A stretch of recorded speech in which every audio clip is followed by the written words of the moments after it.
Good evening, everybody.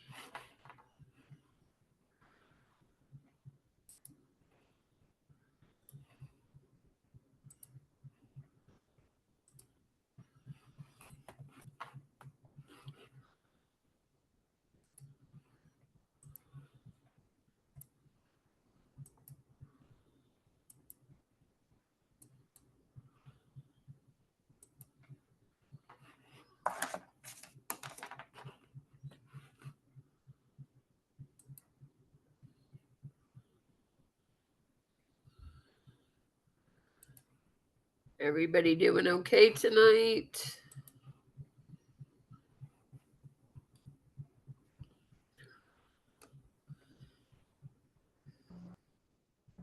Yes.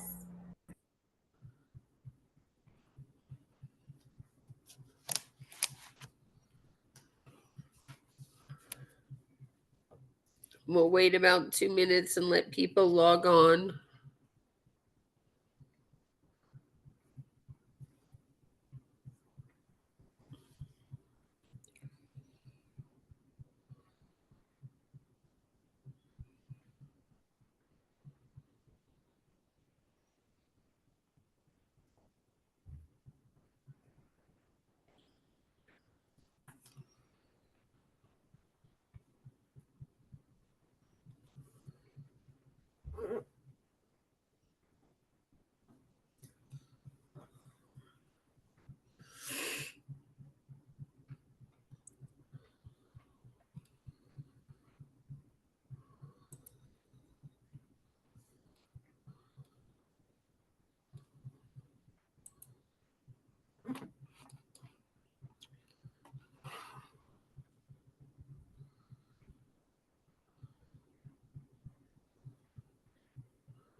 All right, so we'll go ahead and get started.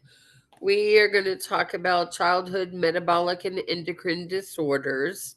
I'm Dr. Lapage, and tonight's lecture is on our childhood diseases.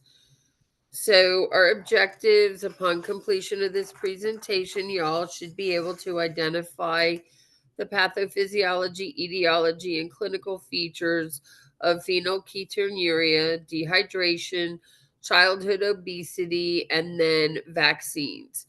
Evaluate the findings of those particular labs that are used to diagnose those metabolic and endocrine disorders, and then identify nursing interventions on how to prevent the complications of those.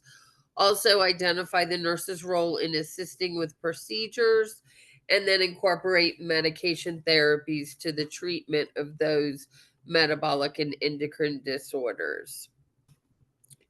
So, first, let's talk about phenylketonuria. It's also known as PKU, and it's a rare inherited disorder that causes an amino acid called pheno I can never say it, phenylalanine to build up in the body. And then it's caused there's two different types. There's classic or the less severe forms of PKU.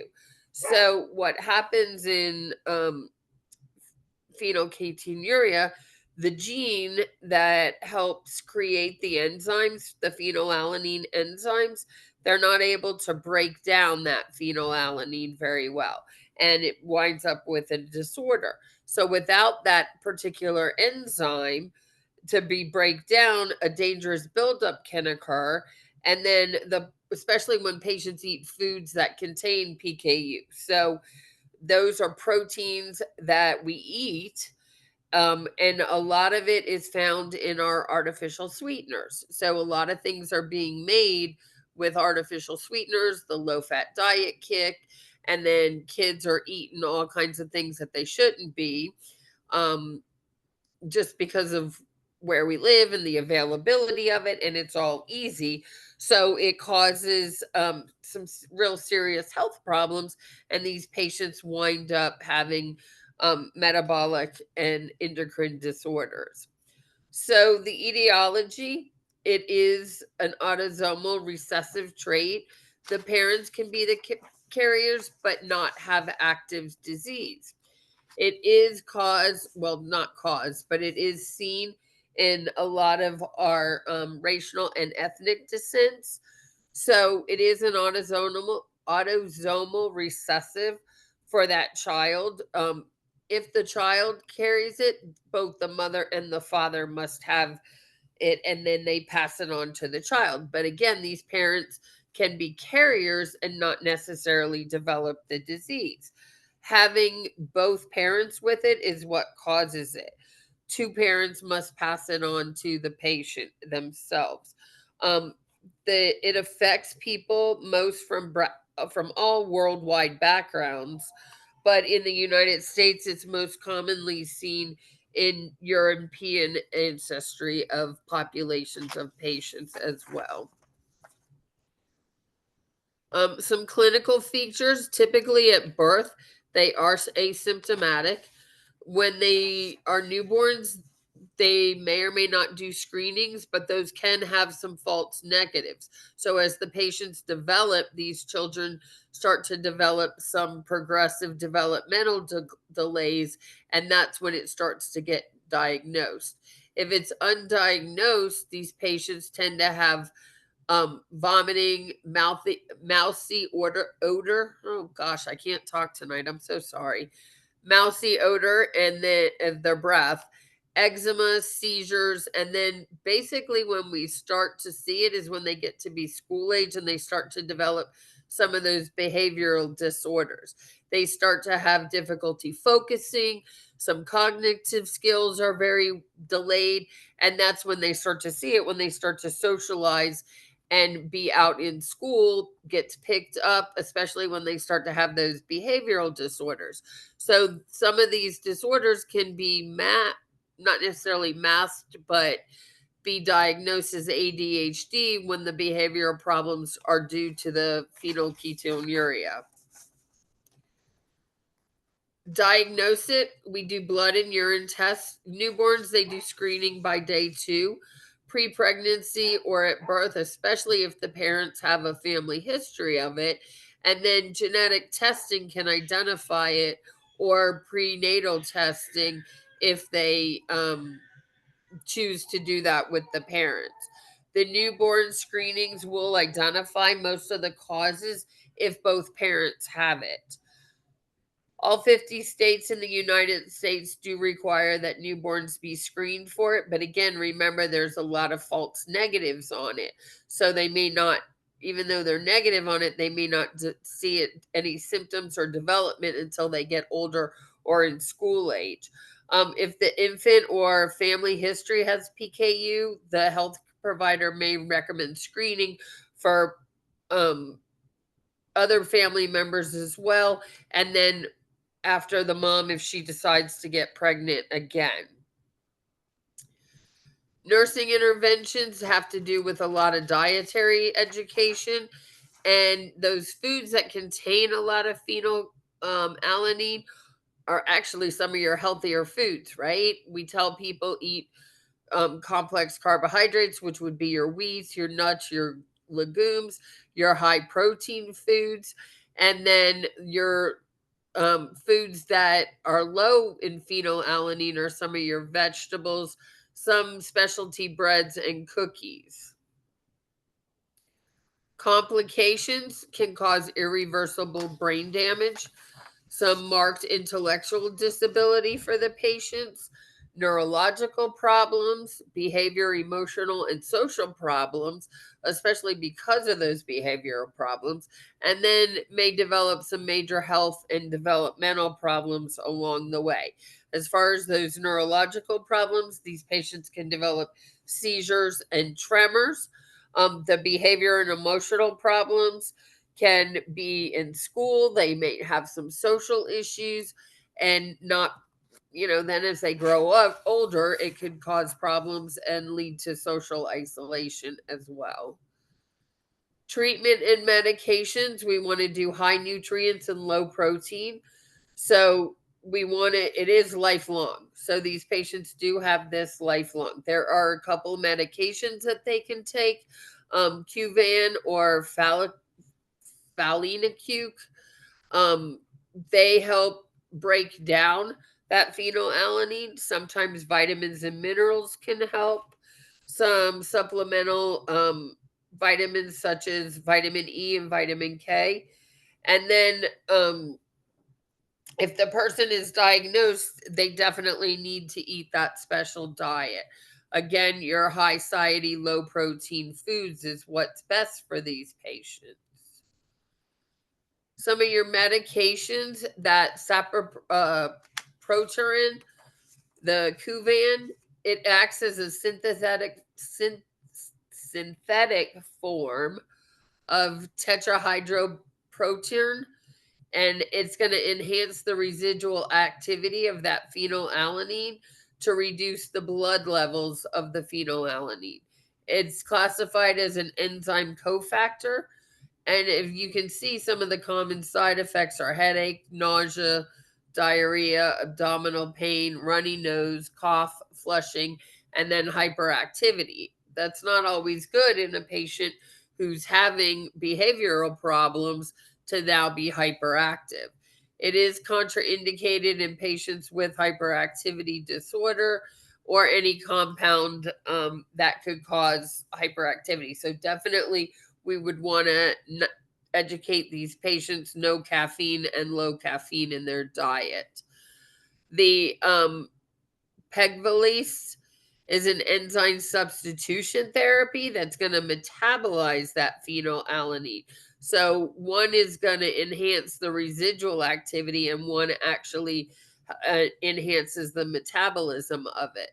The second medication is considered an enzyme replacement therapy, and it is injection. So, thinking about the age of the patient as well, this one has a little more what I would consider serious side effects, because joint pain. And if we're talking about kids and thinking about, remember, they're already going to have some joint pain sometimes when they have growth spurts.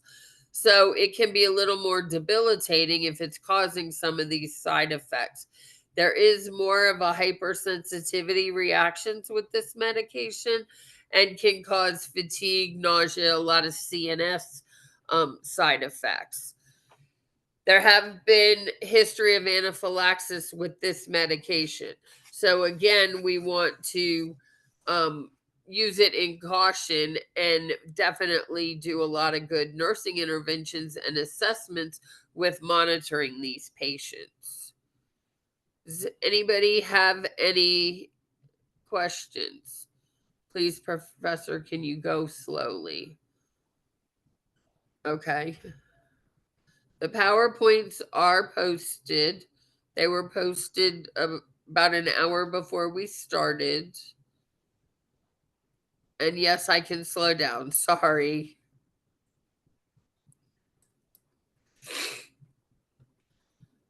So I kind of put together an overview and went through the pathophysiology. It's caused by a deficiency or absence of the phenylalanine hydrase enzyme. And this is the enzyme that's going to convert the amino acid phenylalanine to tyrosine.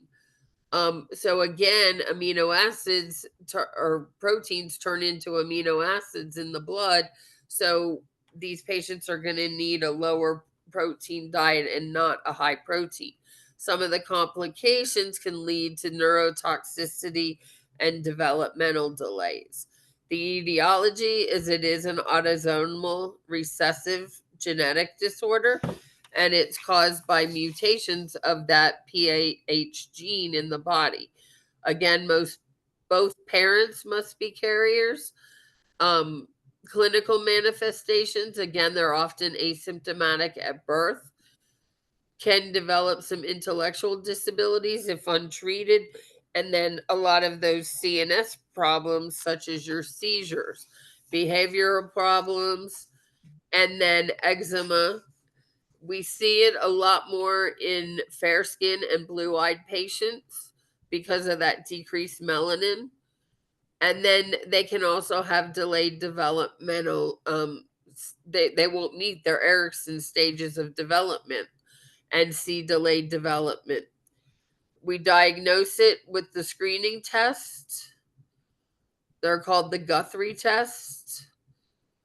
And then they can also draw serum phenylalanine levels.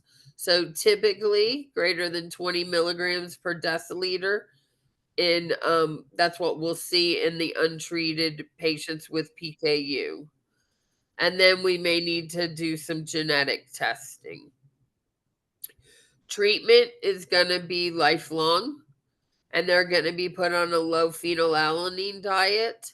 One of the biggest culprits that has PKU in it is a lot of your artificial sweeteners. Medications are the two medications we talked about. One is going to inhibit, and they use them, they are enzymes, and one metabolizes. Our nursing interventions, we're definitely going to be need to educate the family on dietary management and then reading a lot of labels. PKU and the artificial sweeteners also interacts with some of your mental health medications. So if these patients are diagnosed with PKU, they already may have some psychosocial issues, especially with behavior. They need to be screened really well for what medications they might be put on. Dietary compliance, and think about it as patients age, how truly compliant might they be, especially when they're getting around peers and other social interactions, or going to parties and there's different foods and things that they really shouldn't eat. Definitely need some psychosocial support, and then coordinate, probably get a dietary consult for these patients, or a metabolic specialist, which would be your endocrinologist. Encourage regular follow-up, and that would be adhering to appointments. Some of the complications, might have irreversible or intellectual disability. They may have seizure disorders, a lot of behavior and emotional problems. And then some of these patients can develop microcephaly. We talked about the eczema. And then because of the joint pain and the joint issues with some of these medications, these patients may develop and at higher risk for osteoporosis, particularly due to some of the dietary restrictions. Because if we go back to the slide where I put on some of your diet, those foods that are high in phenylalanine, look, you see milk, dairy, eggs, a lot of our healthier foods, minus that diet soda, right? Um, some of your lower foods that are foods that are lower in phenylalanine, you see some fruits there, but there's really not a lot of protein in there. And thinking about the age of these patients, they really do need some protein because they're still growing, especially as children. Complications, again, that maternal PKU syndrome, where the woman with PKU becomes pregnant and then can pass it on to the fetus or the baby.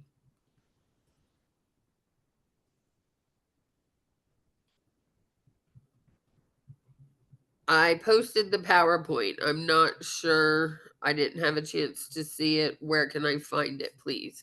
It's posted on the website for Naxlex. You're all are seeing my slides as I'm going through them, correct? Okay. So let's talk about one of the biggest takeaways and what I see or hear that if NCLEX does test on PKU, they are gonna test on particularly diet because that would be a safety issue, and then adherence and education for the patient. And think about what's one of the worst complications or side effects. Well, it would be a complication of the disease would be the seizure and the neurological disorders. So I would focus on those mostly. So let's talk about dehydration. Remember, our body depends on the complex system to maintain. Our body is made up of mostly water, so we maintain that intracellular and extracellular fluids. There are some clinical abnormalities when we're dehydrated: thermoregulation, skin elasticity, and then circulatory stability. Think about if we're dehydrated, we're not getting a lot of blood circulating, right? So our water or blood is essential for maintaining a lot of our body functions.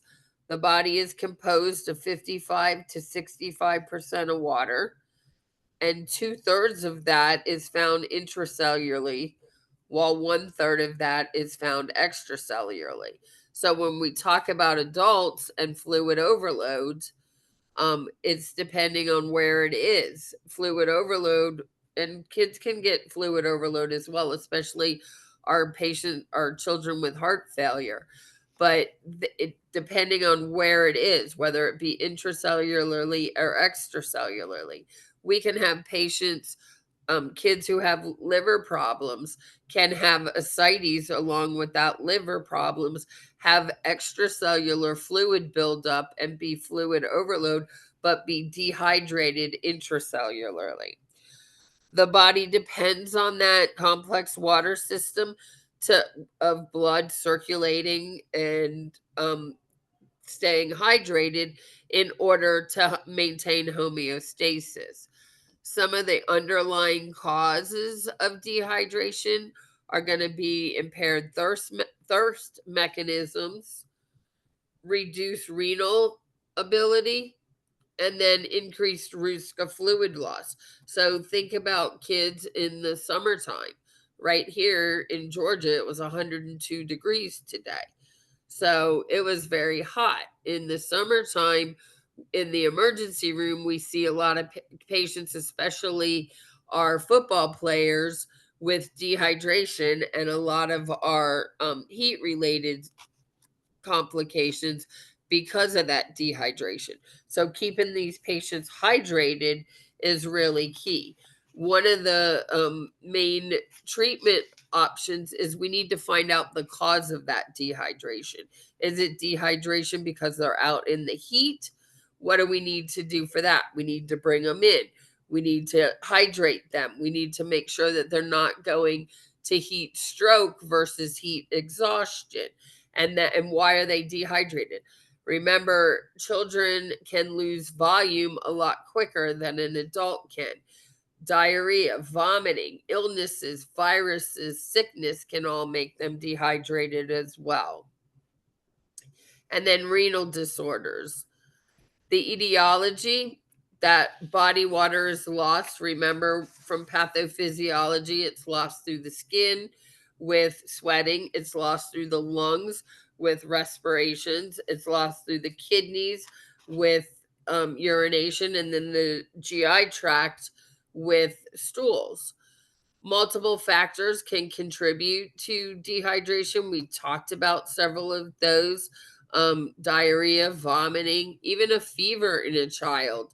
they can tend to sweat too much and become highly dehydrated. And think about it, if they're not feeling well, they're not really going to want to drink too much either. Excessive sweating from being out in the heat, increased urination, and then exercising outside, like we talked about. Um, your diarrhea can be either infectious or due to inflammatory bowel diseases. What the vomiting can be due to gastroenteritis, medications, a fever, can be any type of illness that we um, that goes around, or those viruses that these kids get. And then we talked about excessive swelling and exercising outside. What we want to do is hydrate these patients to prevent that heat stroke. Any questions so far?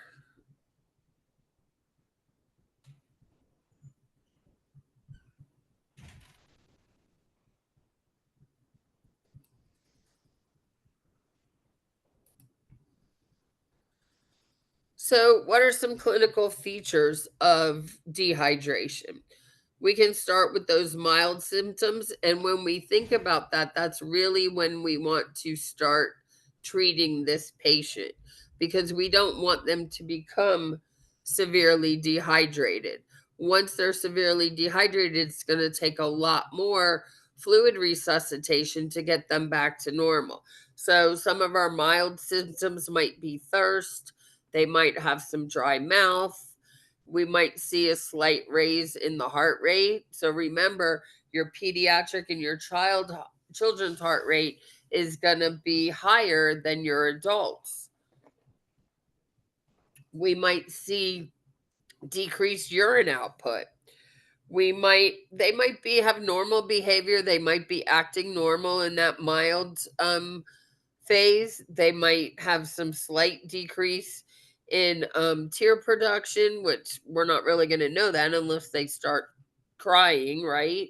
So think about how you're going to assess these patients. They may have some moist but cracked or drier mucous membranes, and they might be increasingly thirsty. In the moderate stage, we're going to see some dry lips, dry mouth. We may see some cracked lips. They may have a decreased urine output, and their heart rate may be going up. So we watch for those trends in the heart rate, and we trend those vital signs on these patients.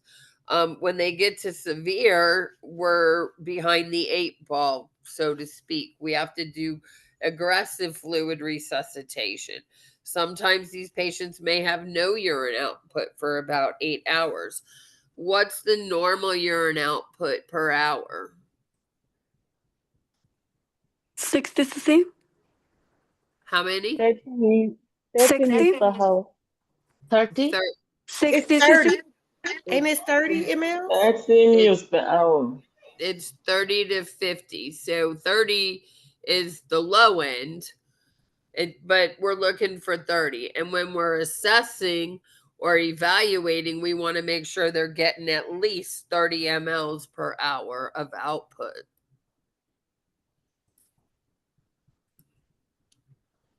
Um, severe dehydration, these patients may become hypovolemic. They may go into hypovolemic shock. Dehydration can be caused.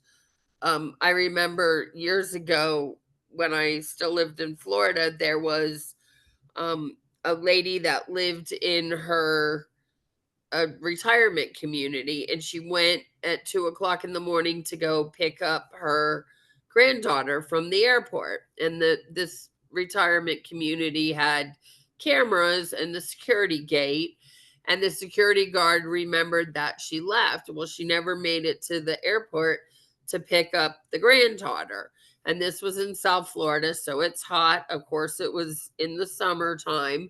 Granddaughter was going to pick her up. She never got to the airport. So she was missing. Family had to then fly in to come get the granddaughter. It was all over the news. And actually, my grandparents lived in this retirement community. She wound up, she was in a car accident. They found out like 2 days later. Still, they didn't know. But how they found her was she was going over an overpass and a bridge, and somebody had rear ended her, and her car flipped over and she got stuck in a tree. So the bridge was higher than the trees, and she got stuck in that bridge, and she was extremely dehydrated. She was in the car, she couldn't move. And how they found her was it was all over the news. People were looking for her. She was missing. I want to say it was at least 48 hours.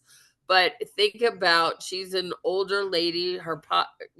As we age, everything kind of slows down.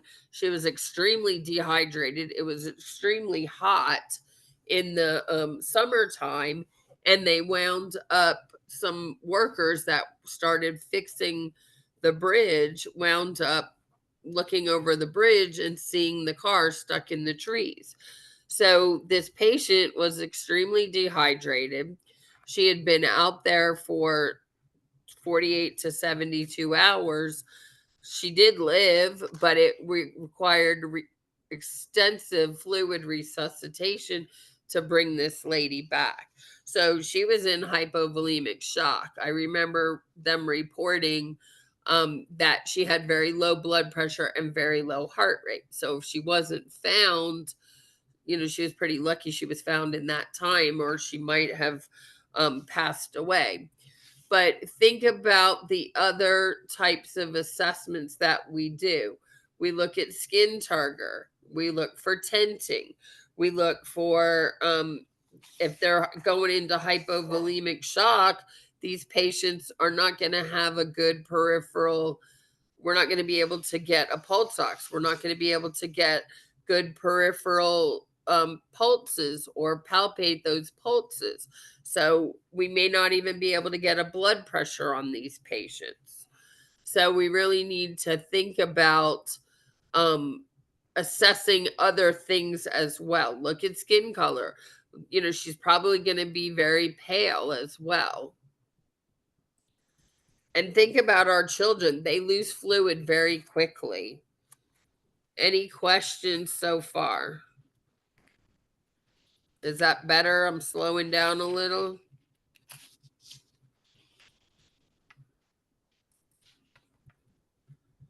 All right. So how do we diagnose our dehydration? Well, we use a lot of our assessments. We look at capillary refill. We look at skin turgor.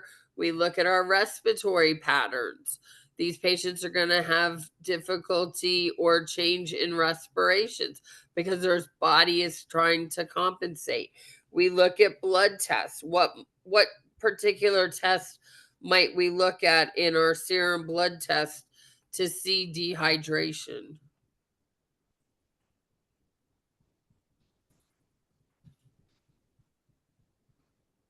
What electrolytes might we look for?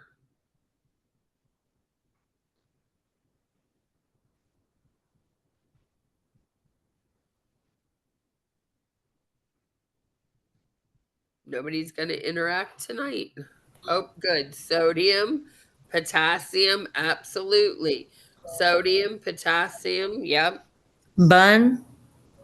The BUN and creatinine, very good, because what does BUN and creatinine tell us? How If they're well, dehydrated. yep, and how well the kidneys are functioning, Kidney right? function. Mhm. Yep, yep. So I tell students, and I think of it as which test is more specific to renal function, the BUN or the creatinine? The creatinine. Absolutely. So I tell students, think of it this way: creatinine clearance is the technical name for it, right? So we want to know how much of that urine is being cleared from the body. So that's just an easy way to think about it, but y'all got it. We can look at the urinalysis. What will the urinalysis show to show us that they're dehydrated? Decrease urine output. I'm sorry? Specific graphics. Specific gravity, absolutely. We might see some, what else might, when we look at the urine, what might we see in it? Concentrated. It might be very concentrated. It might be darker in color, right? Yeah.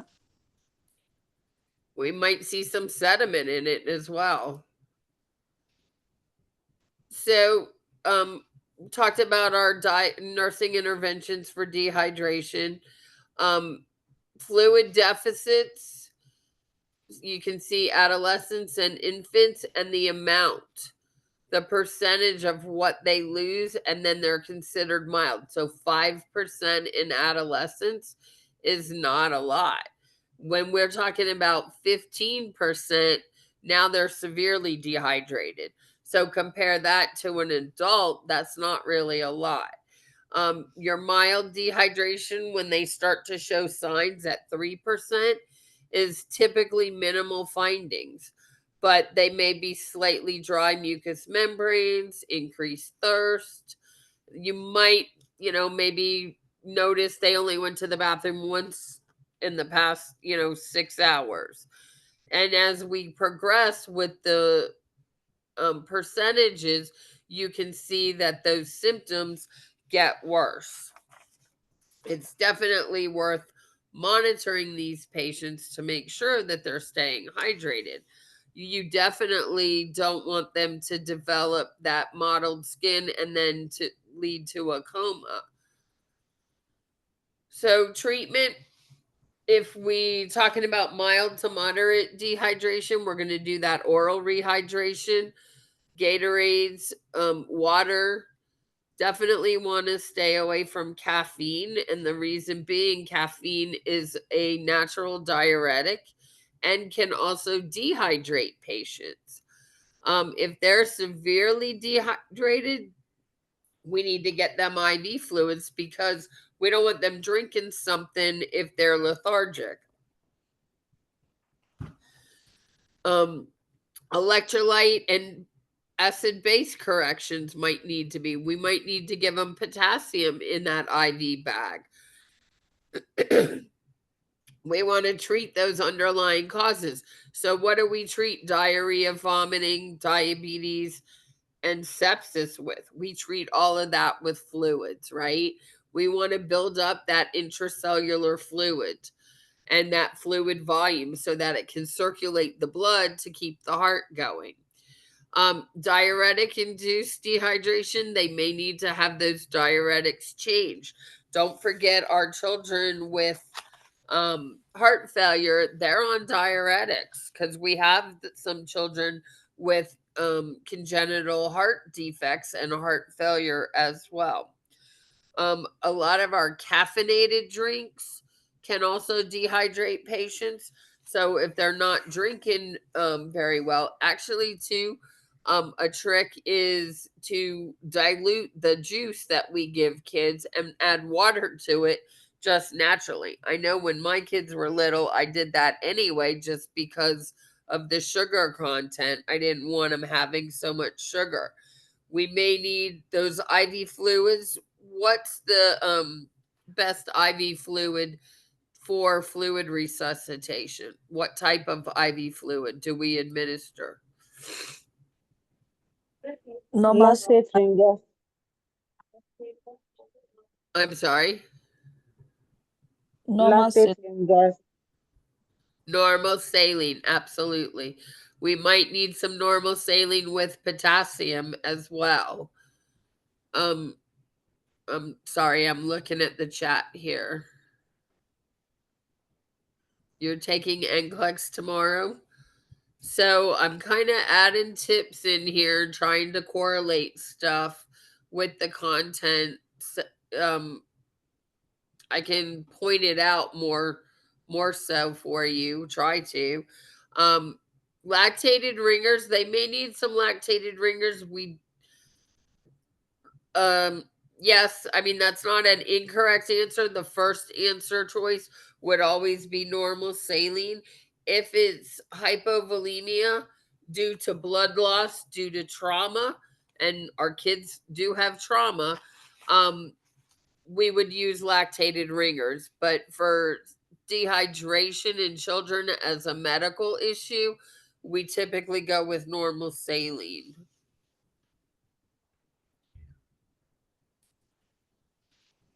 Some complications. Again, it could be heat injury, kidney or urinary problems, seizures, and then hypovolemic shock.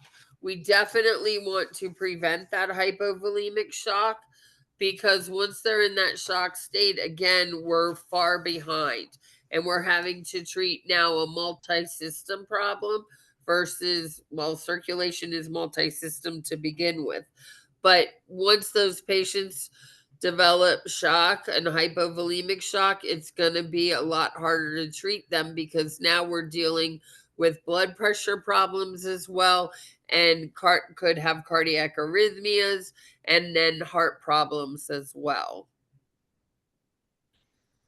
So an overview of dehydration. It occurs when fluid loss exceeds that fluid intake.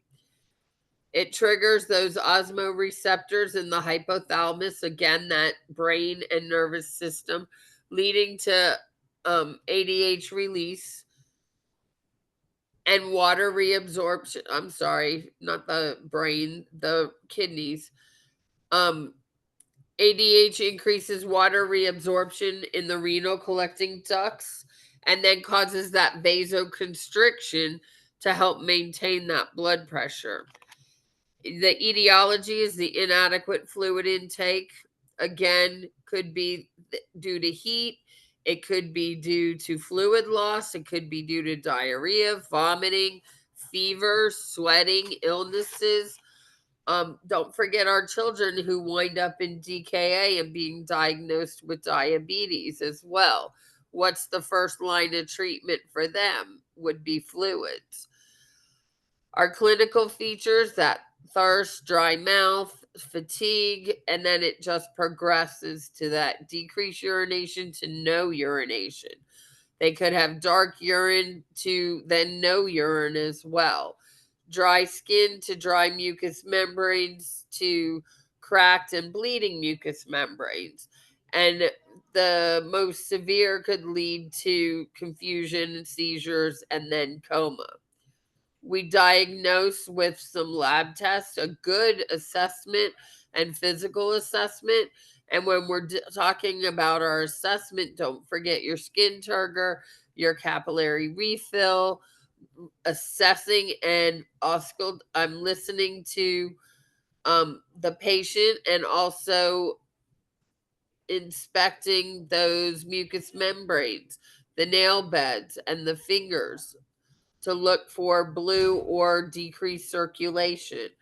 Our labs, we're going to look at the urine, specific gravity. We're going to look at our renal function tests.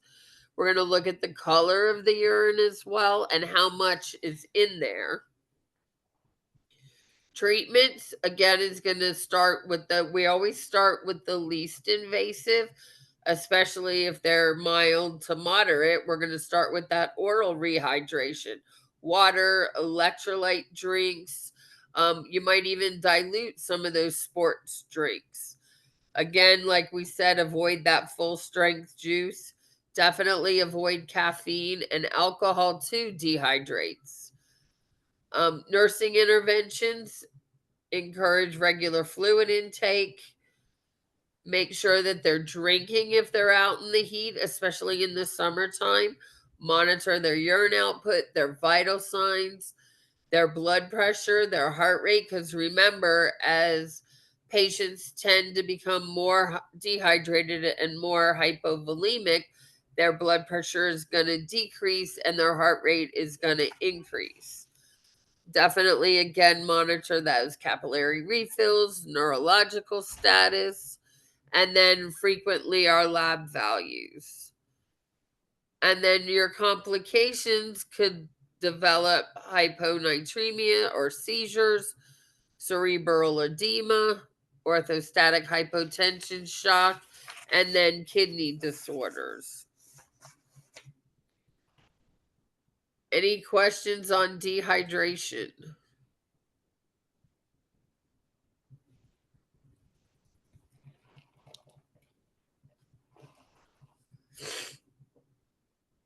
We're good on that? All right, let's talk about obesity. It is a complex chronic condition. It occurs when the child is above that healthy weight and falls or goes beyond the growth chart of where they should be. Unfortunately, 1 in 6 kids in the US are overweight, and those ages are typically 2 to 9 is when they notice it. It's kind of sad. A lot of it, I think, has to do with unfortunately, our culture here in the US. Everything is quick. We want everything quick. You wait in the drive-through for too long and people are becoming impatient. The energy imbalance, genetics can cause it. Endocrine dysfunctions can cause it, especially your diabetes and some of your thyroid disorders that get diagnosed in children.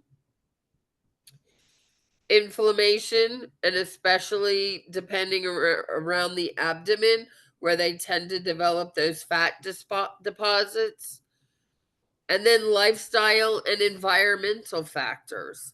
Families. I grew up Italian. Every Sunday we had pasta, a big family meal. So was that healthy? Probably not. That's probably why I weigh what I do now, although I was not overweight as a child. But think about our cultures and our lifestyles. We didn't grow up, I did not grow up eating fast food. I still don't really eat fast food, but I did grow up eating pasta and Italian meals and bread with the pasta and then a dessert. We always had a salad too, but it always had oil and vinegar on it and a whole bunch of other stuff. So think about the lifestyles of how some of these kids are growing up, and think about when I see kids in the ER and they're coming in with hyperactivity and eating and some of the complaints, and they're on some of those stimulants when we talked about hyperactivity in children and some of the stimulants that they're on. Those are already increasing them, and a lot of these kids don't sit still long enough, and parents are just giving them what they want to eat just because to feed them, and they're eating. So sometimes getting a good diet history and getting them in to see a dietitian is helpful. Please, is if there is hypernatremia in dehydration, why the normal saline? I'm not real sure what you mean. It's hyponatremia, and it depends on where it is in the cells. They can have intracellular and extracellular. I'm not real sure what the question is.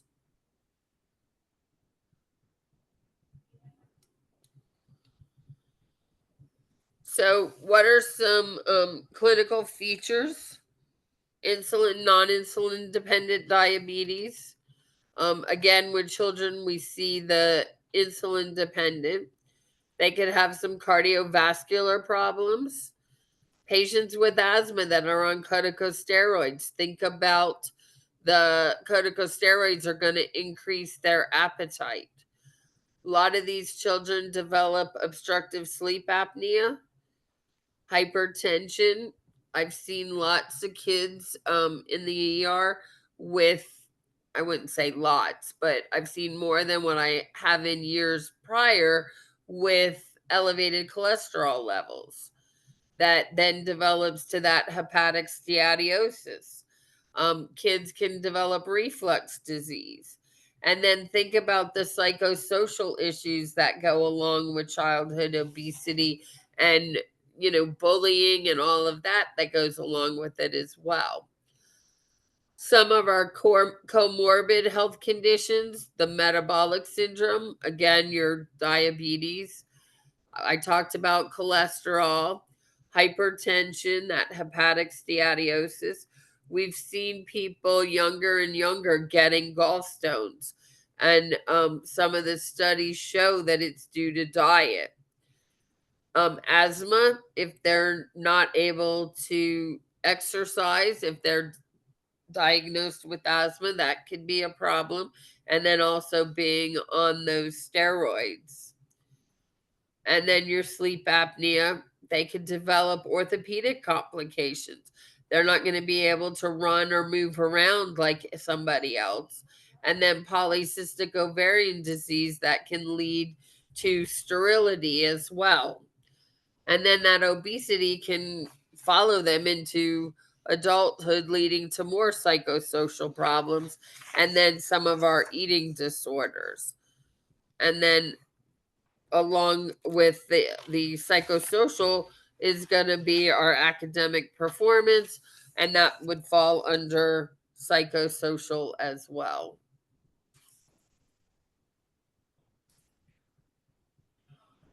How do we diagnose it? A good history.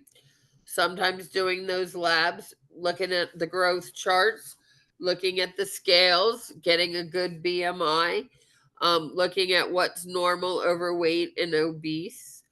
If you look at your BMI percentile, less than 10th percent would be underweight, and look at your percentages.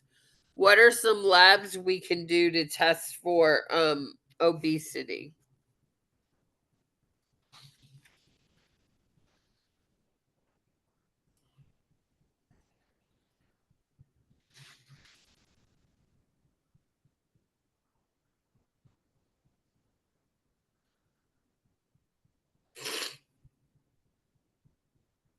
HDL.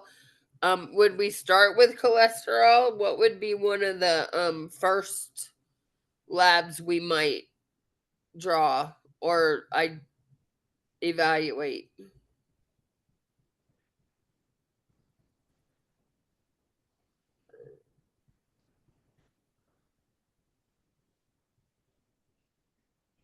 What about our glucose and our hemoglobin A1C? Most often, childhood obesity is caused by elevated glucose levels, or what I've seen the most of. And yes, that was going to be my next thing, thyroid. Good job. When we look at our hemoglobin A1C, what does that tell us?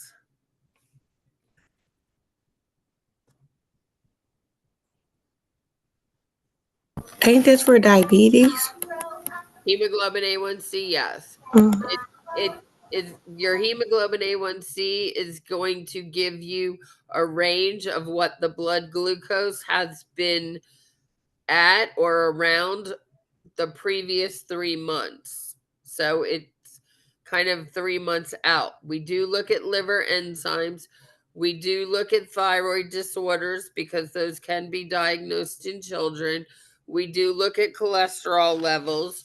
What about blood pressure? What might we see in the blood pressure if somebody is diagnosed with obesity in children? It's going to be elevated, absolutely. So a lot of times when the kids come in and they do that, apart from looking at them and weighing them, one of the first things is we look at blood pressure as well. We do look for arteries disease. I'm assuming you're asking me that. Think about children, unless it's a congenital cardiac disease, they should not be developing coronary artery disease that young. Now, if they're extremely overweight, they have cholesterol problems and high blood pressure, then yes, as they age. But typically, we don't see coronary artery disease in children because, again, that affects older adults. They can surely develop it, though. So, some of our nursing interventions, we definitely want to educate on dietary needs. We might need to educate the parents on dietary needs. Have the parents write down or get a good history of what the patients, or a log. Um, you have to sometimes get creative with how we obtain this information. We might have the kids, depending on their age and if they're old enough, write down or make get stickers, put stickers down of what they've ate in the day, to kind of evaluate that. We would definitely, as nurses, I mean, if we're in a doctor's office, a pediatrician's office, and see them, but in the hospital, we might just ask them the previous 24-hour dietary intake, but these patients probably need to be referred to a dietitian, and as nurses, we can do that. Stress the importance of activity. We see more and more screen time. I listened to the Christian radio station, and they were talking yesterday in the afternoon show. The guy was having people call in and say what they did in the summertime as kids, and they were talking about how we would leave in the morning, especially my generation, because he's about my age. We would leave in the morning and we would be outside all day long and come home for dinner or run around and, just constantly playing and doing something. Now kids are on front of the screens all the time, and it's getting younger and younger. So we're seeing decreased activity and activities outside. Definitely want to increase their fluid intake, because we don't want to get these patients dehydrated as well, on top of being obese. Do the diabetic children take only insulin? Yes, because children are diagnosed with diabetes type 1. That's usually when it's diagnosed, and they make no insulin. As people age, adults typically have diabetes type 2, and diabetes type 2 is only medication. Or they start out with medication. They may need medication and insulin depending on how uncontrolled they are, but they type 2, they do make some insulin. So, treatment and medications. First off, we start with those lifestyle changes. Might do some psychosocial therapy, might get them into some exercise programs. There is medication that these patients can take. Think about a lot of these new GLP-1s that are out there that work well for weight loss. There's a lot of controversy on ethics and I guess different opinions, and controversy is the best word for it, on surgery and medications.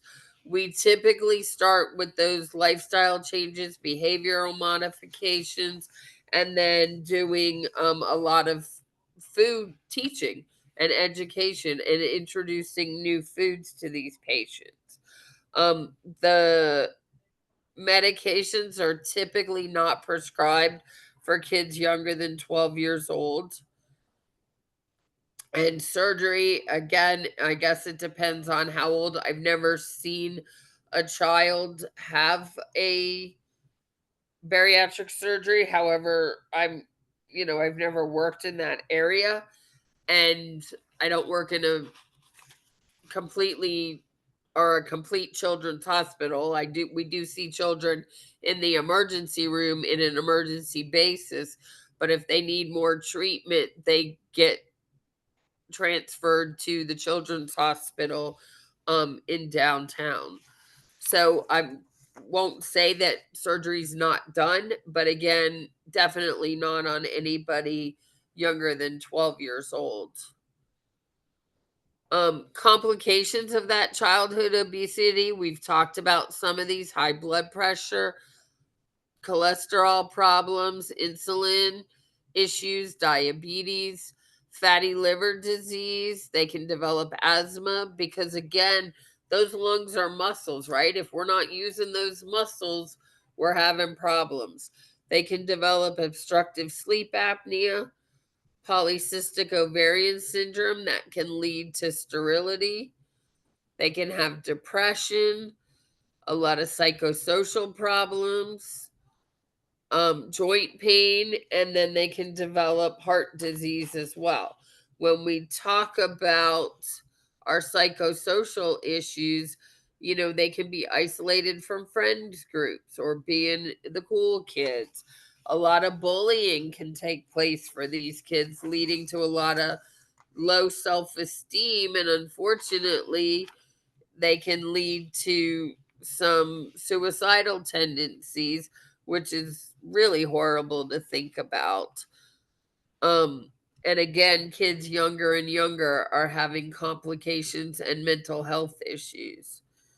So, what's some prevention for childhood obesity? As parents, we can set an example, give balanced meals or provide balanced meals, encourage sleep, decrease their screen time for sure, and then support healthy relationships with food.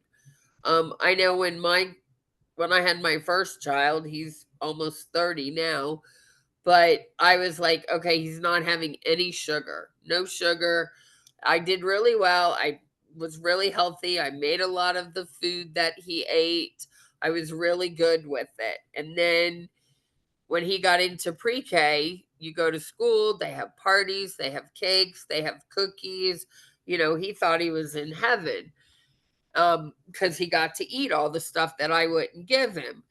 And then I had my twins 5 years later, and all of that went out the door because it was just trying to survive.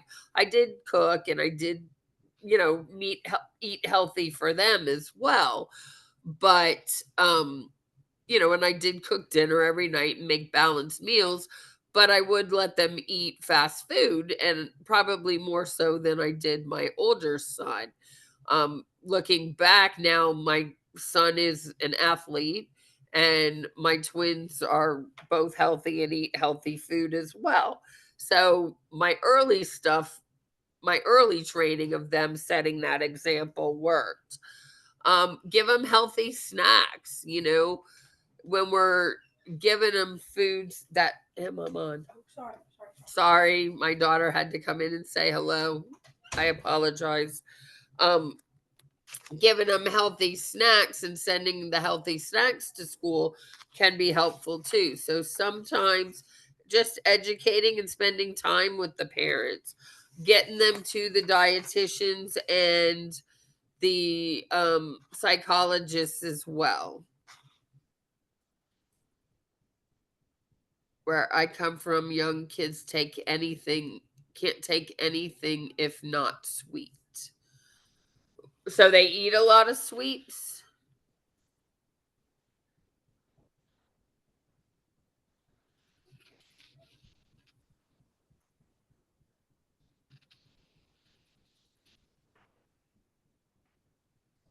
How often is surgery? Yes. Surgery, when I refer to surgery, it's bariatric surgery. Surgery for obesity, no sweets. Yep. How often hypoglycemia? I'm not real sure what hypoglycemia is. Are you talking about hypoglycemia or hyperglycemia?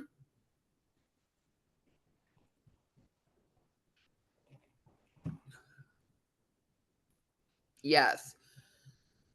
So I wouldn't really be able to answer that question, how often children get hyperglycemia or hypoglycemia, because that only occurs if they're diabetic. Um, and if they're hyperglycemic, that's probably when they're diagnosed with diabetes. and then being on the insulin, they can become hypoglycemic. Is that what you're asking?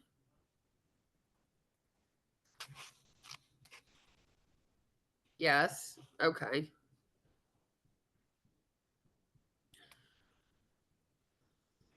So there are some medications. Again, they typically reserve these for children that are older. Some of your appetite suppressants, some of your GLP-1s. Again, there are side effects to those.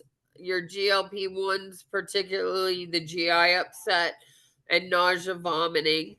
Um, Again, there's controversy on them. I put them there. I do not at all think that NCLEX is gonna test you on any of these medications.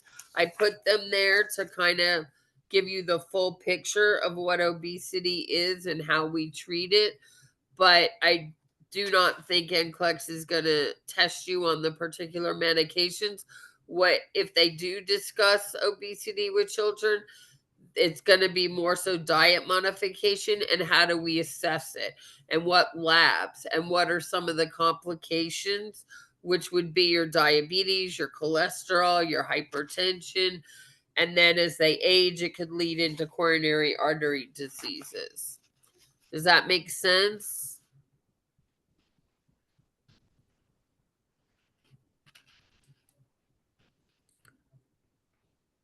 And these metformin again is off label because remember, anytime somebody takes metformin, one of the side effects is that it causes diarrhea and about an 8 to 12 pound weight loss when they first start taking it. So, an overview of our childhood diabetes, the pathophysiology. Is a chronic energy imbalance where they're bringing in too much food and not getting, or too many calories and not expending that many calories. It could be genetic disorders as well. Clinical features, they're typically going to have a BMI greater than the 95 percentile for their age and gender. Excessive body fat, especially in that abdominal area. Joint pain, you may see stretch marks.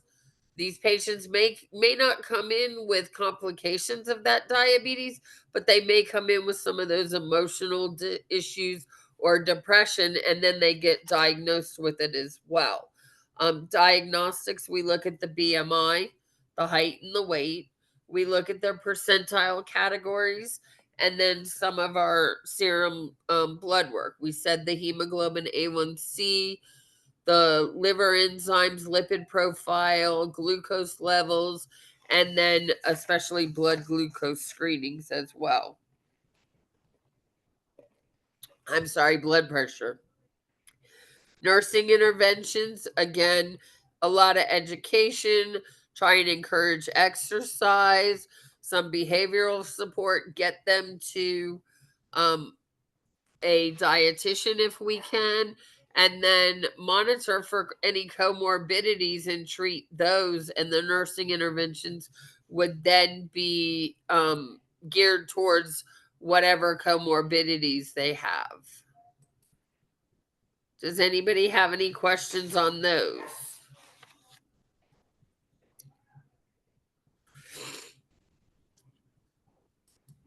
All right.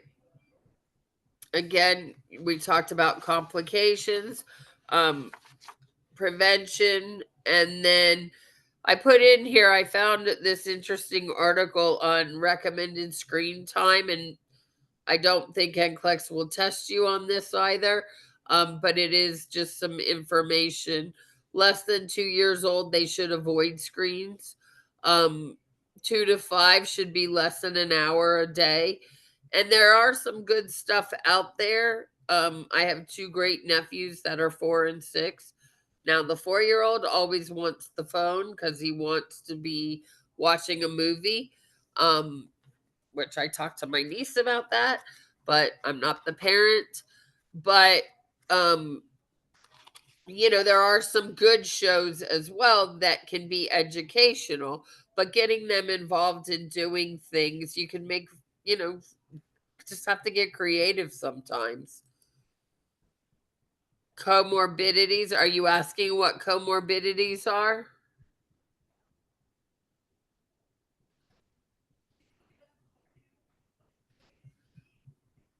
Comorbidities mean illnesses that go along with it. So a patient who has obesity has a comorbidity of cholesterol, high cholesterol, hyperlipidemia. They can have a comorbidity of hypertension. Um, we use that terminology a lot. I mean, we use it throughout nursing and the medical field, but more so with adults, it has more of an impact. Does that help? Okay. So let's talk about some vaccines and then we'll do some practice questions. So remember our immunizations. Some of our students that have just taken NCLEX said they got one question on vaccines, and it had to do with the RSV vaccine because RSV happens to be prevalent right now. I put in here just kind of also knowing your time frames, and the hepatitis B is another one because it is a, a 3-dose series and we started at birth. So a lot of these vaccines start at birth. The diphtheria and then your measles, mumps, and rubella as well.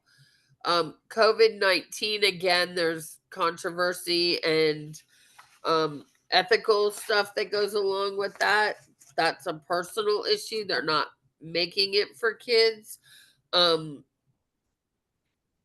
They typically don't start them until 6 months old. And then influenza again starts at 6 months old. Your measles, mumps, rubella, the varicella. And then there is a hepatitis A vaccine that starts between 12 and 24 months. The Tdap, that they typically don't start that until 11 to 12 years. And then the HPV, which is for your human papillovirus. And that's a 2-dose series that starts around 11 to 12 at puberty. And then your Please, meningococcal. can I see the previous slide, ma? I'm sorry? Can I see the previous slide? The Sure. previous one. Sure. Yeah. Yes, ma'am. Thank you. This same information is in most of your textbooks, and you can also go to the CDC website and you'll see the schedules for your childhood vaccines as well. I just put it in a different kind of chart. Is that good? Yes. Thank you. Okay. So think about the diseases and what these vaccines are preventing against. So when we look at the hepatitis B, obviously that's for liver, prevent liver failure. Your RSV is going to be for respiratory. The rotavirus is for GI. Your diphtheria and tetanus is for your heart. Excuse me, just a minute.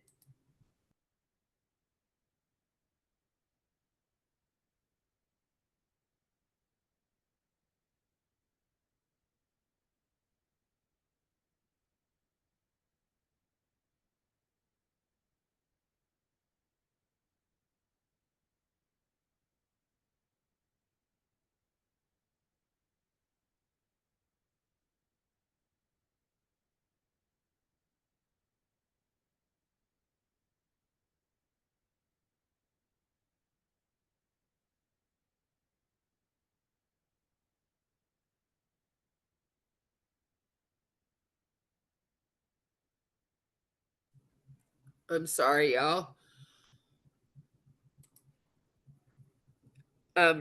Your Tdap is for the heart muscle and heart failure. Influenza is obviously for that viral. Pneumococcal is for your lungs and pneumonia. And then the polio virus is to prevent paralysis with the polio virus. COVID-19, we all know. Influenza, again, is that viral from pneumonia. Measles, mumps, rubella is just that. Varicella is going to be your chicken pox. Hepatitis A, again, is liver. HPV is from those sexually transmitted diseases, and that's going to prevent your cervical cancers in your females, and then testicular cancer in your males. And then meningococcal vaccine is for meningitis. Does anybody have any questions?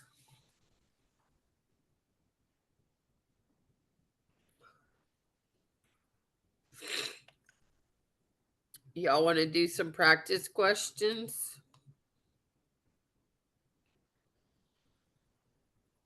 So this is one of the questions that NCLEX is doing, where they'll give you a actual chart or a case scenario, and they'll give you 1 to 6 questions where they're asking you different aspects of the nursing process, all related back to the same scenario. So it's like you're taking care of a patient and you're doing the whole nursing process on this patient. So this question says, the nurse in the pediatric clinic is caring for a 2-year-old client. At 10 a.m., the nurse's notes state that the client, accompanied by the parent, who reports the client is behind scheduled immunizations and has not received the 4th dose of the Tdap immunization. The client constantly responds negatively by shouting no to all the parent's commands, such as please sit in the chair or put on your shoes. The parent states, sometimes my child only eats half of the food on the plate. The client plays alongside other children for at least 1 hour per day and is allowed to have a total of 5 hours of screen time daily via watching television or a video on the parent's computer. So one of the test-taking tips that I tell students how to break down some of these case scenarios, as you're going through, identify some of the things that might be concerning to you. So in the first sentence, he's behind on his immunization, so that would be a concern to me. He constantly responds negative by shouting no to all the parents' commands. So that kind of tells me he's got some behavior issues. The parent is asking him to please sit in the chair and please put on your shoes, and he's saying no. She said the child sometimes only eats half the food on his plate. So I would probably want to be looking at what's his nutritional and where does he fall on that growth chart. He plays along other children for only 1 hour per day, and he has a total of 5 hours of screen time. Who knows what he's really watching on the parent's television or video, right? So let's take a look at his vital signs. Nothing really concerning of that. Do you all think there's anything concerning with his vital signs? He's 2 years old. No, good. Client birth weight was 7 pounds and length was 21 inches at birth, so that's good. He now weighs 28 pounds and his height is 28 inches. No drug or food allergies. So let's move on and see what it wants. Which of the following findings would require follow-up? So with this select all that apply question, we want to break it down. And you kind of re-ask yourself, would his heart rate require follow-up? Well, we can go back to the chart and see, do you think the heart rate requires follow-up? It's 110 and he's 2 years old.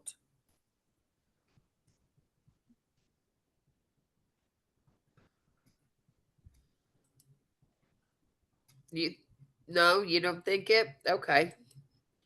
How about his oral intake? Would that require follow-up?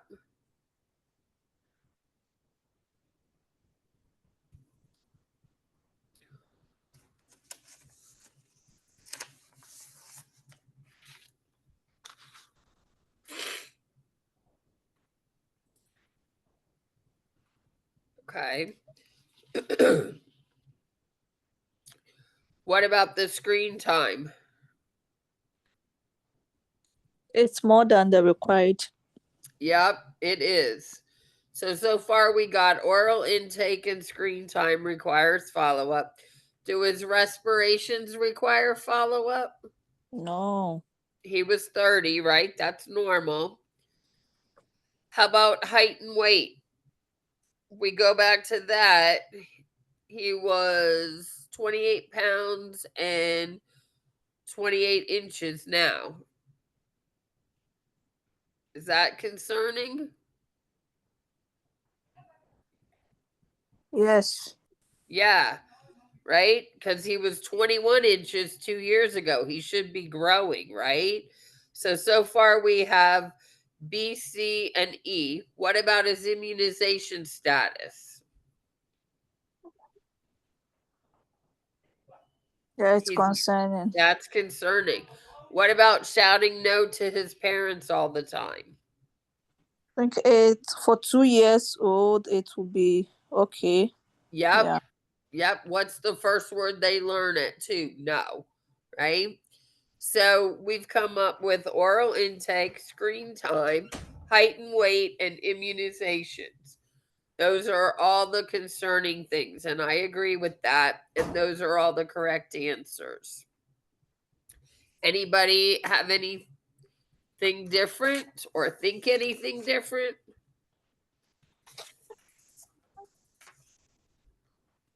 All right. So at 10:05, the parent reports that the client draws with crayons and occasionally, that should say imitate, sorry, the parents performing household chores such as cooking. Which of the following complications could the client be at risk of developing? And again, it's another select all that apply.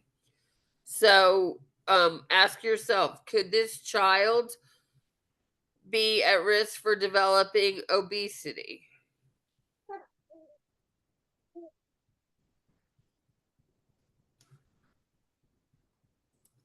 Yep, he can't. It's normal screen time. I don't think it's normal screen time. Remember, we said less than 1 hour a day, and this child was 5 hours. What about, could he be at risk for developing pertussis? Yes. Yes. Could he be at risk for developing tachycardia? No. Nope. There's no indication of that, right? How about oppositional defiant disorder?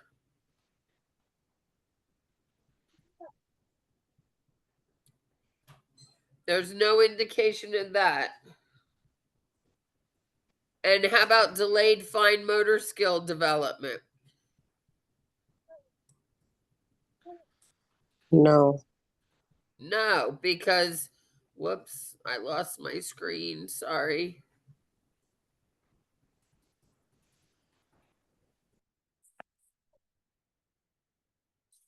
Can I go one more time?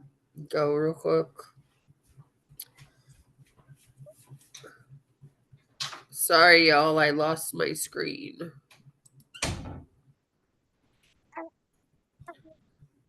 Can y'all see it again?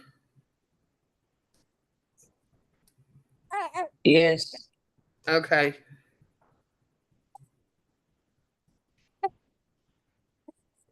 I'm sorry. I'm not able to stay in my house and I'm staying with friends. So if they don't realize that you can see them walking in and out, I apologize. I will make sure that they know that they can be seen. I just seen earlier that I came in late and that you went over that PKU. I had a lot of them questions on my NCLEX that I missed. Did you? Yeah. Okay. I had like about 6. I Okay. really don't understand it. I didn't know if you could go back over it later. It depends on time. Right now we're going to go through these. This lecture will be recorded. And it will be posted if you subscribe to Naxlex. It depends on how much time we have left. Okay. All right. So back to this one. Do we know we said his fine motor development was good because he's playing with crayons, correct? So our answers are A and B for this one. Everybody agree with that? Okay. So Yes. good. The nurse understands the client is at highest risk for developing what?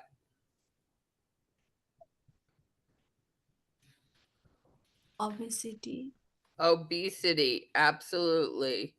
There's no real indication that he's at risk for tachydysrhythmia because his heart rate was normal for 2 years old, right? Aggression and negativism, well, we really can't predict that. No is a normal developmental thing for a 2-year-old.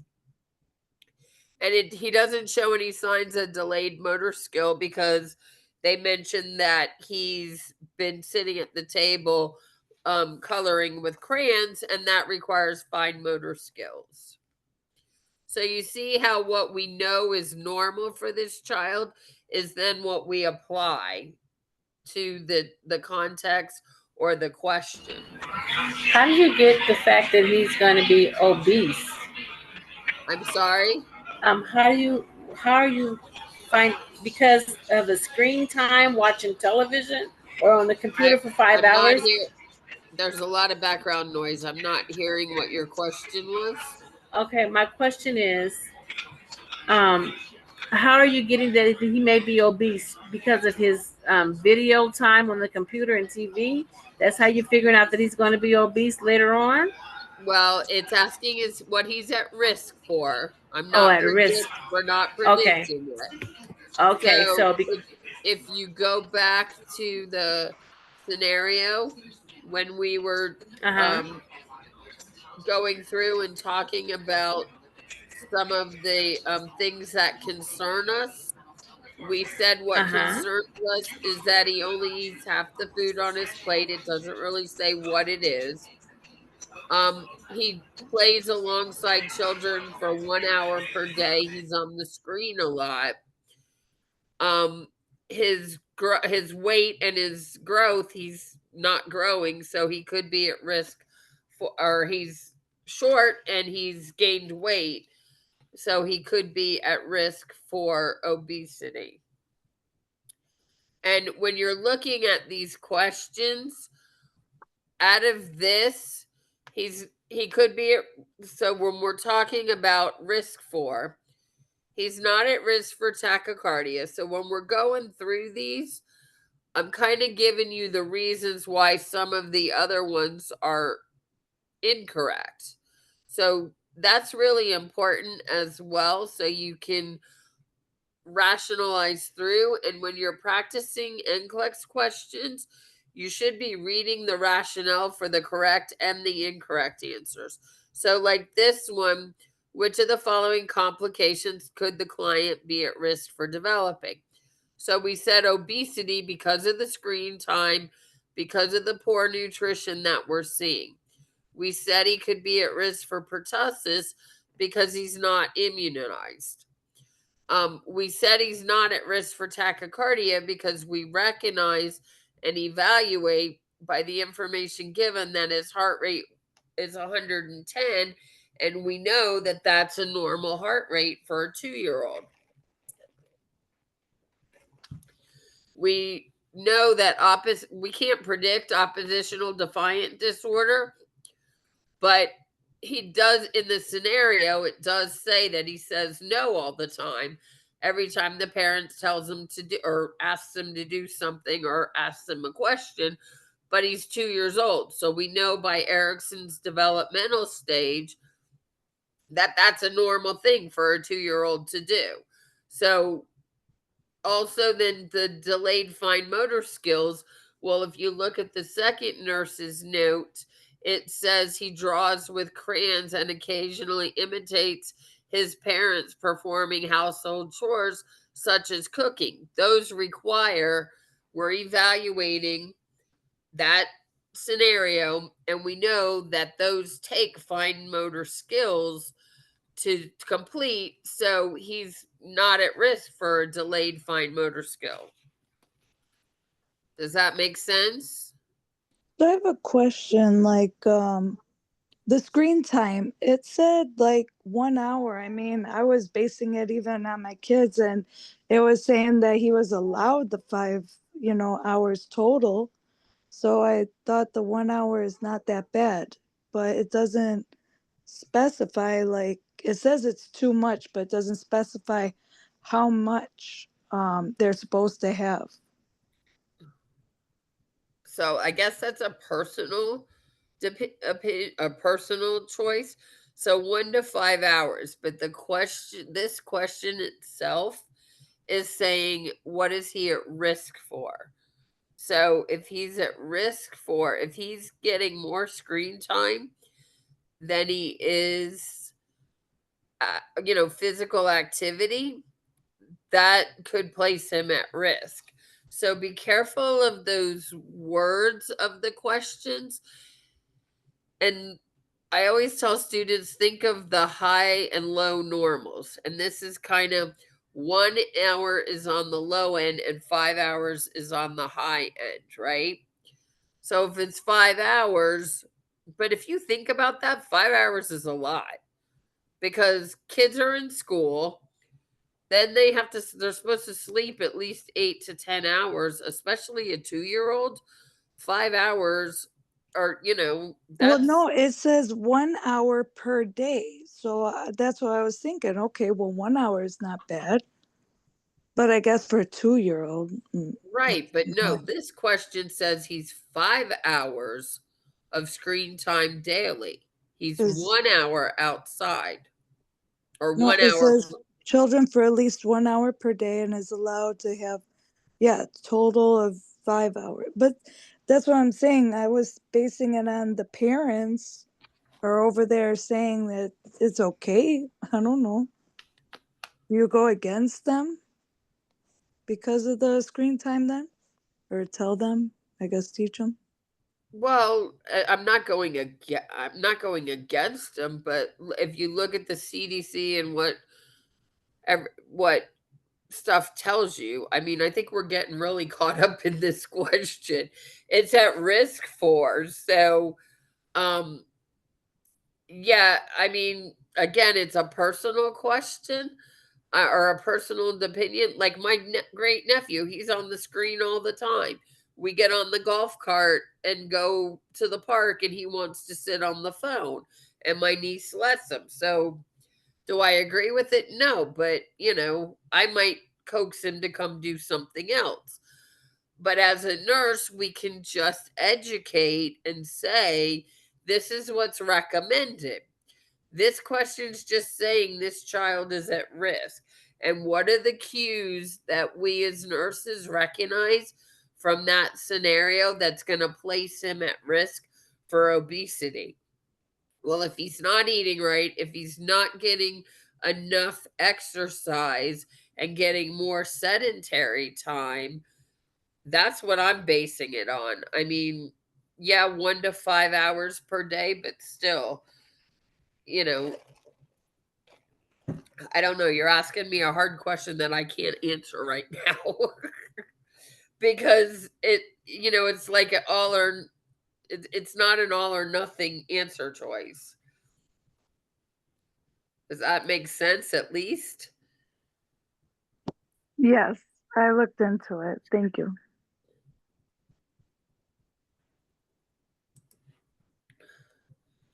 The nurse understand. Okay, we did this one for. Okay, so back to that other question, how you were, the other student, how you were asking how we came up with obesity. It's again, we kind of talked through that. When you're looking at these four answer choices, if you didn't agree with obesity, or you didn't think it was obesity, let's go back and look. He's at higher risk for developing. Okay, obesity, we'll kind of put that aside. Tachyarrhythmias. Well, his heart rate is 110, and for a 2-year-old, that's a normal heart rate. So, how would we determine that he's at risk for that? We can't. Aggression and negativism. Well, the scenario said that he's telling the mom and dad no all the time. But again, that's normal. That's a normal developmental stage for a 2-year-old. And then delayed fine motor skills. Again, it's kind of like the question before it. He's playing with crayons and he's imitating the parents performing household chores such as cooking. So he's using fine motor skills. Does that make sense?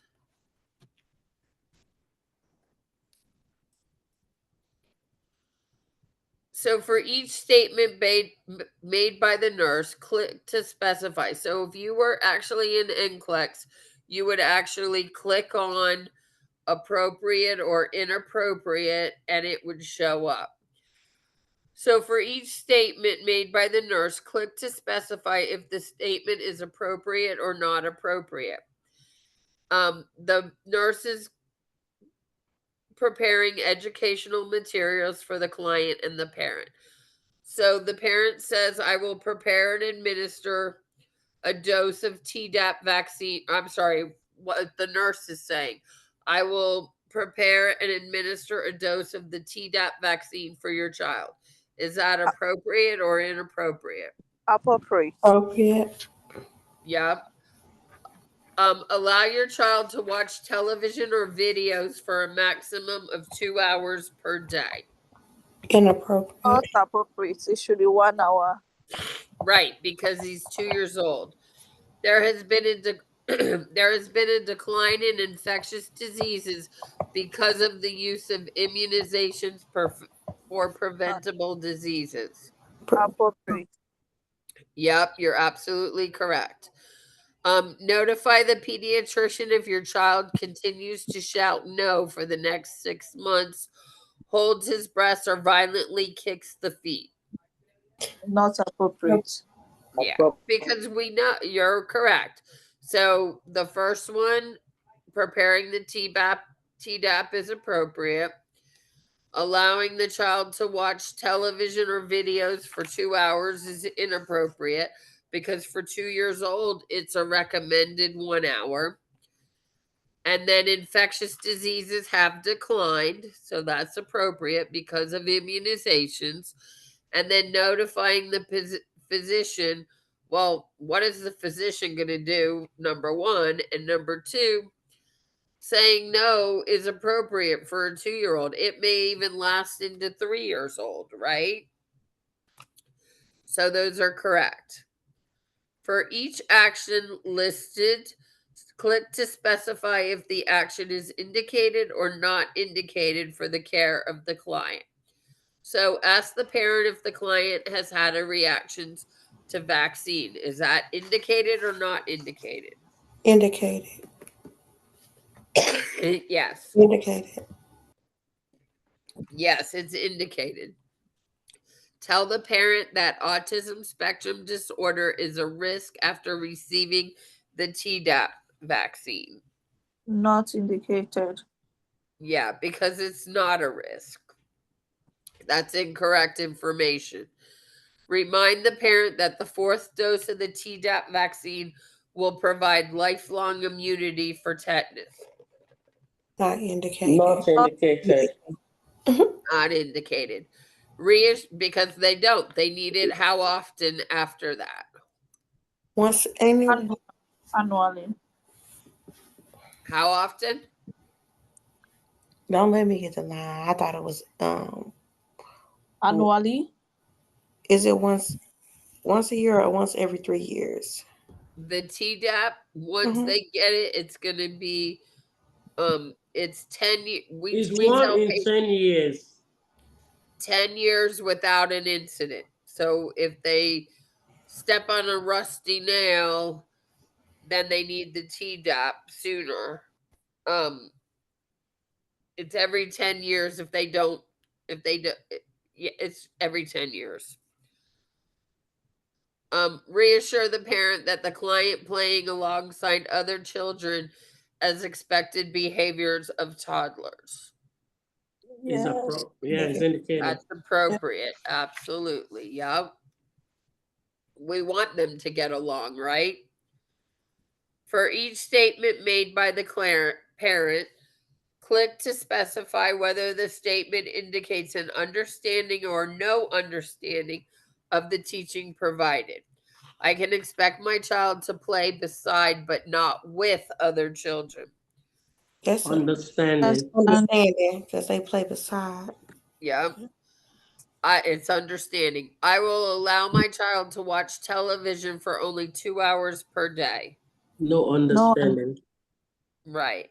I should add bottle feedings to my child's diet between meals to ensure adequate nutrition. No understanding. No understanding. I understand that my child is at risk for developing autism spectrum disorder after receiving the TDAP. No understanding. No understanding. Absolutely. Good job. Professor. His questions was the same, but just different. I'm sorry. I said these were the same questions that you asked in the like in the questions above, but it was just a different, like it was indicated. Okay. I know that. And I don't make these questions, but I'm going to explain to you in just a minute why. Okay. Okay. So let's go through these questions. Remember, I said when you're given the scenarios, they go through either the nursing process or the clinical elements, critical thinking. So with this question, what are we doing? We're evaluating what might need follow up from what we read there. So there's our evaluation, right? This one, what did we do there? What part of the nursing process did we do?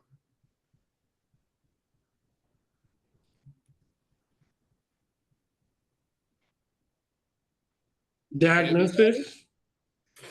Diagnosis and planning, because it's an at risk for. We also tied in our NCLEX categories. What is our NCLEX category for this one? Safety and infection control, right? At risk for safety, right? The nurse understands the client is the highest risk for. Again, what are we doing there?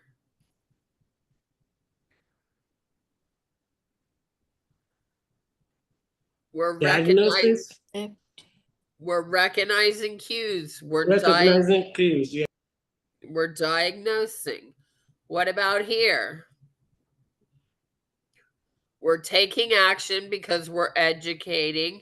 And then the next one, we're evaluating. So, how do we know that yes, they were related to the same thing? They weren't the exact same questions, but this one is asking teaching. This one is now you're evaluating what you taught that parent, right? Does that make sense? Yes, it does. So that's kind of what NCLEX does. They can give you a question and we can change one word. I can give you the exact same question and change one word and it makes it a different question, but it would fall under a different category. So if you were really weak in one of the, or if you were weak in this content area, so this content area was what? What was the content of those questions?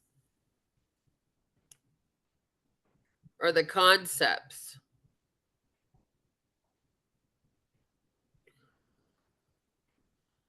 The concepts were vaccines and childhood obesity.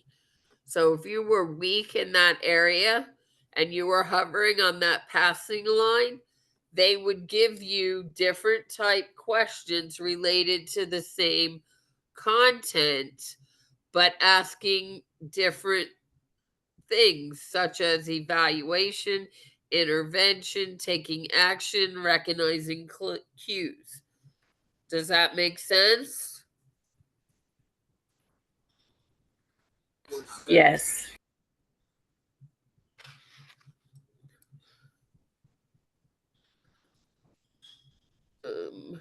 Is this where we are? Yes. The nurse is educating the caregivers of a child on childhood obesity. Which of the following caregiver statements would indicate a correct understanding of the teaching? B.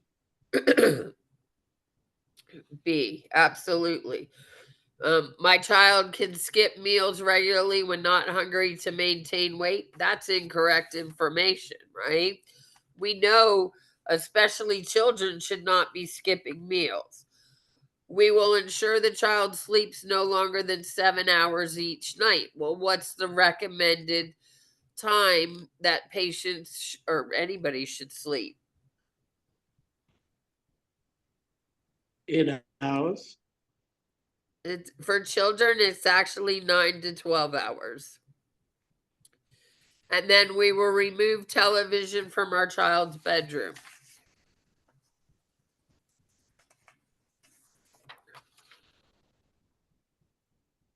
I actually like that answer choice too, though.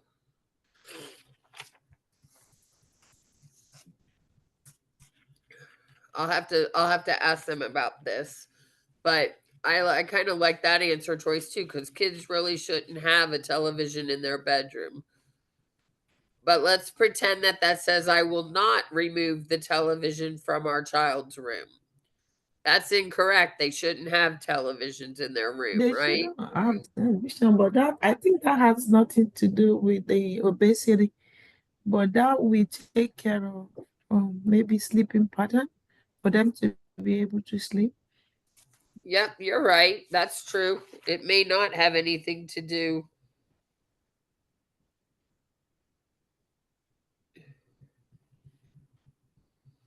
Yeah. And then actually, the rationale says that it's not the most direct way to prevent obesity. So that's correct. A nurse is caring for a hospitalized 11-year-old client with a BMI of 38 kilograms per milli squared who is currently stable. Which of the following is the best approach to managing the client's weight? Professor, sorry, please. I didn't get the answer to the last question. The answer is B. Okay, thank you.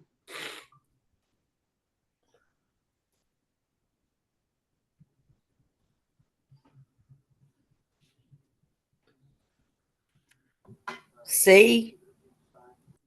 C. C. Yeah. C is correct. Absolutely. Yep.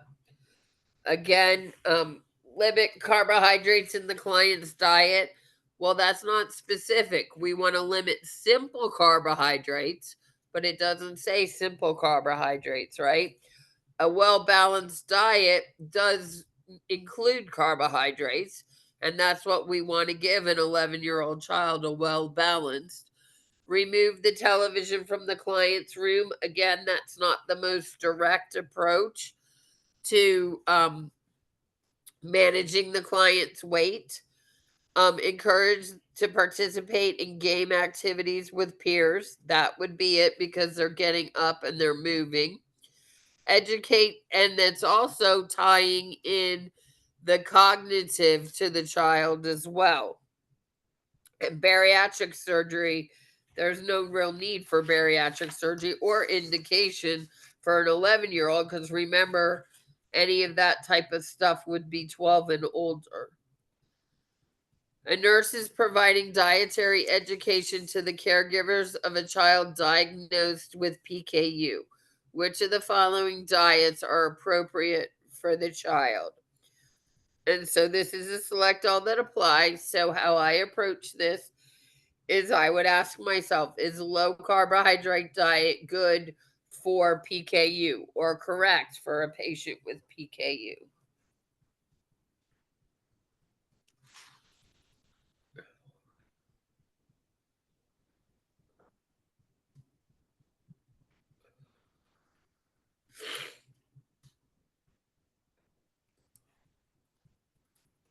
Nobody has any answers on this one?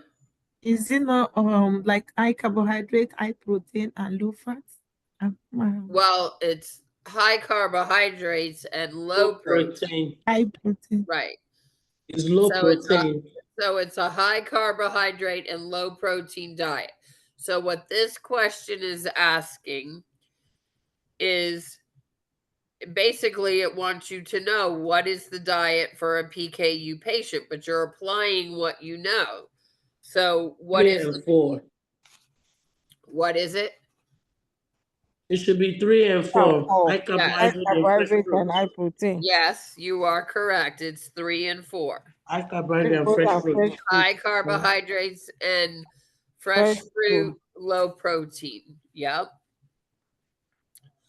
A nurse is developing a care plan for a child diagnosed with PKU. Which of the following interprofessional team members should be involved in the client's care? Again, this is a select all that apply. So remember this is asking, do you know the complications of PKU? Therefore, we're going to get those team members in that can help prevent or treat this disorder. ABC, right? Oh, AB. I know a dietitian is needed, genetic counselor, but I'm not sure of the chest physiotherapist. So your dietitian is correct. A genetic counselor is correct. Do you know what a chest physiotherapist does? Like remove secretions and stuff as far Right. And then- So does PKU cause any respiratory or lung problems or lung dysfunction? No. It does not. So C is not correct. So does a speech therapist need to be involved? No. No. How about a social worker? Depending on the family's financial status. Yep. So your answers are A, B, and E. And E. Yep. A nurse is educating the caregiver of an infant diagnosed with PKU. Which of the following caregiver statements require follow-up? So again, here we're looking for an incorrect answer choice. The parent is saying something that's incorrect, and it is a select all that apply. 1, 1, 2. 1, 2. 1, 2. Yeah.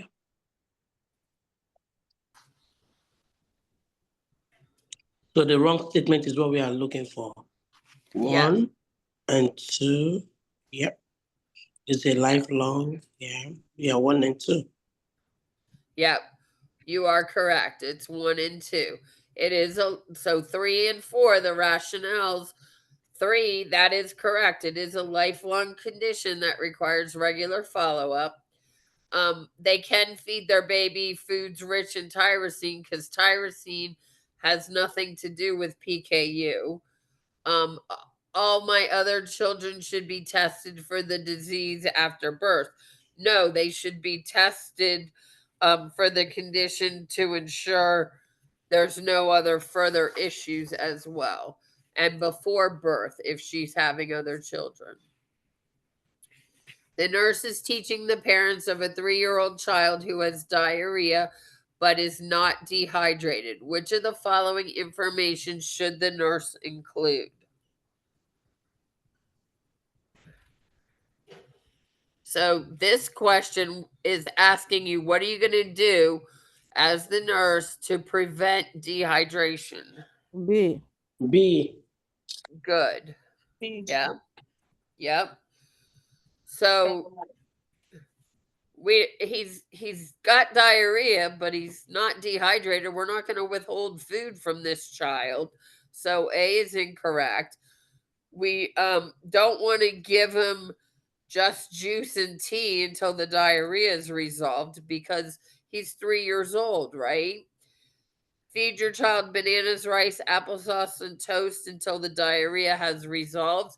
Well, that's not true because we don't want him to become dehydrated and we need to keep this child from becoming dehydrated. So the answer choice is B.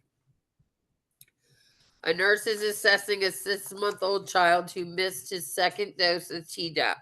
The child has a head lag and is unable to sit unsupported. Which of the following actions should the nurse take?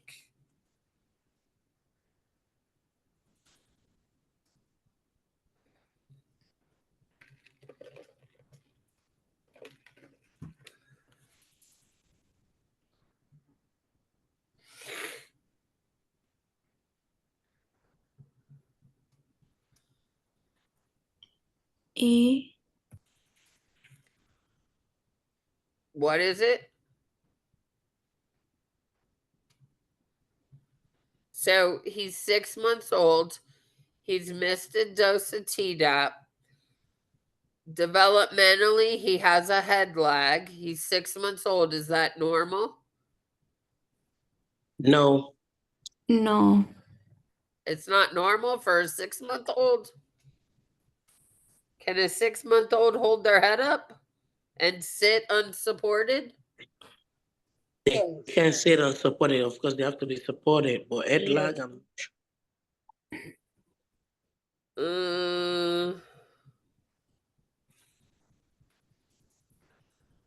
not sure. Yeah. Well, the correct answer choice is A. Yeah. And the rationale is that the child is normal for developmental, and I kind of agree with that. They don't necessarily sit unsupported, and they do have a head lag because they can't sit unsupported. We're not going to delay it until the child is 12 months old. We're not going to restart it, and we're not going to delay the vaccine until the child has attained the expected milestones. So if you're unsure, take a look at your 4 choices and what's the best of those 4 choices. So That was what I did. I'm sorry. I said that was what I did. And what did you come up with? Yeah, I came up with A because the 3 choices Okay. Okay. Yeah. So the answer choice is A. A 6-month-old infant is brought to the Well Child Clinic by the caregiver. Which of the following vaccines should the nurse plan to administer?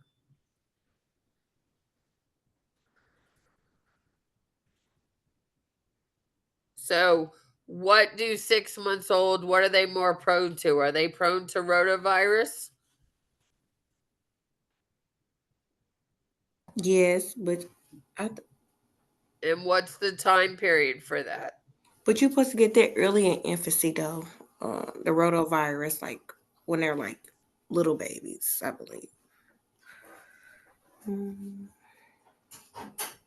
So, it's typically administered starting at 2 months with additional doses at 4 months and 6 months because it's a series. So he's 6 months old. They're asking He's 6 months old. What can he get right now? So he should get the rotavirus. He should get the diphtheria, tetanus, and pertussis, and he should get the pneumococcal. Those are all the series that they get at 6 months.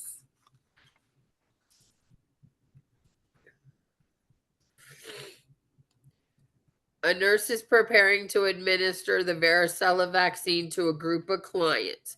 The vaccine administration is contraindicated in which of the following clients? And this is a select all that apply. So what do you know about the varicella vaccine? B, C, and A. What is it? It would be C and A. Not, yeah, A. Because you can't give it to them if they're getting chemo. Okay, so what do you know about A is correct, but what do you know about the varicella vaccine? It is a live vaccine. It's a live virus. So, can pregnant women get a live virus? No. No. So It'd it's be A B and tier. B. An HIV patient with a count of 400. Yes, They I get it. Yeah. they can receive it because their immune system is considered functioning. Their cell count is low. So they can receive it. They're not they're not considered immunocompromised. They're considered stable. And a So child it has to be higher than 400. Ma'am. So it has to be higher than 400 for them not to be able to receive it. Lower than 2. It needs to be lower. Lower. Lower than 200. Yeah, because the CD4 count, you want it low. So lower than 400. A child receiving aspirin therapy for Kawasaki disease, can they receive it? Yes. They cannot receive it because again, it's a live vaccine. And then a child with an egg allergy. It doesn't have eggs in it. It's considered a live vaccine. The varicella vaccine is not contraindicated with eggs. So the answer is A, B, and D. A nurse is educating the caregiver of a child with cystic fibrosis on vaccine administration. Which of the following statements is okay?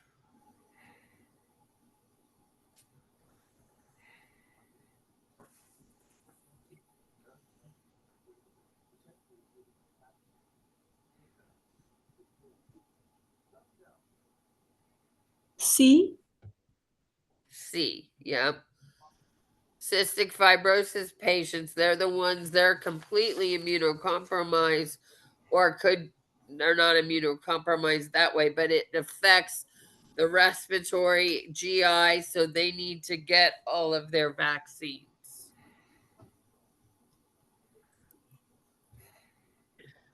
Any questions real quick, because we are out of time.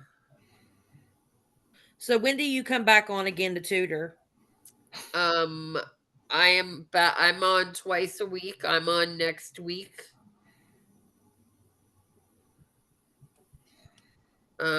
Typically I do Tuesday and Thursday nights. Okay. I can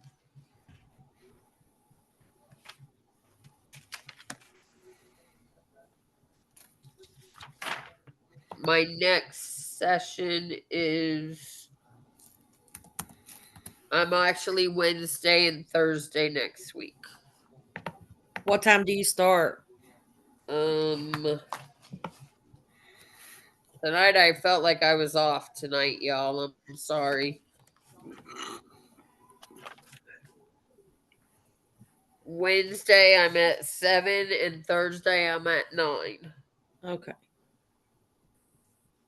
I teach pharmacology and childhood, and I just started the EKG series last night. So that's going to be alternating with pharmacology every other week.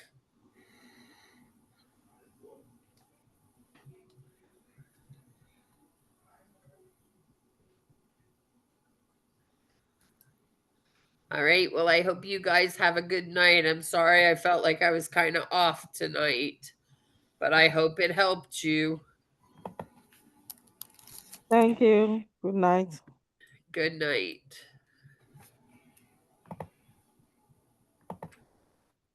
Thank you. You're welcome.